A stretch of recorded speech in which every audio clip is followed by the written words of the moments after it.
Metre जाणारे क्षेपणास्त्र 1.5 मिनिटात किती मीटर अंतर पार करेल असा प्रश्न विचारलाय. बरोबर. आता इथं आपल्याला दिलेलं माप सेकंदात दिलंय आणि काढायला सांगितलंय मिनिटाचं. म्हणजे पहिल्यांदा आपल्याला 1.5 मिनिटाचे सेकंद काढून घ्यावे लागतील का? 1.5 लाच आपण 1.5 म्हणू शकतो का? 1.5 मिनिट गुणिले 60 सेकंद. उत्तर आलं 90 सेकंद. समजलंय? चला ठीक आहे. काढायचं काय आहे तर 5 सेकंदामध्ये जर आपल्याला 40 मीटर अंतर पार करतं तर 90 सेकंदातलं किती?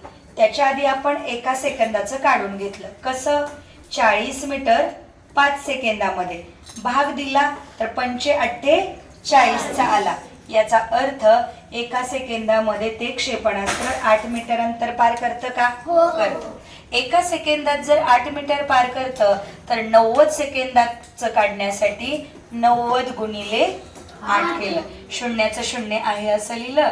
8 9 72 म्हणजे 90 सेकंदामध्ये म्हणजे 1.5 मिनिटामध्ये ते क्षेपणास्त्र 720 मीटर अंतर पार करतं.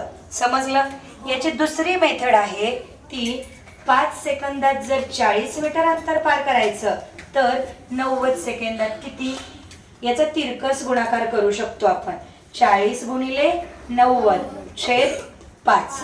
5 एके 45. इथे वरती काय राहिलं? 8 गुणिले 90. आलो का या स्टेपला? 8 गुणिले 90च्या इथे पण 8 गुणिले 90. हे शून्य आहे असं मांडा.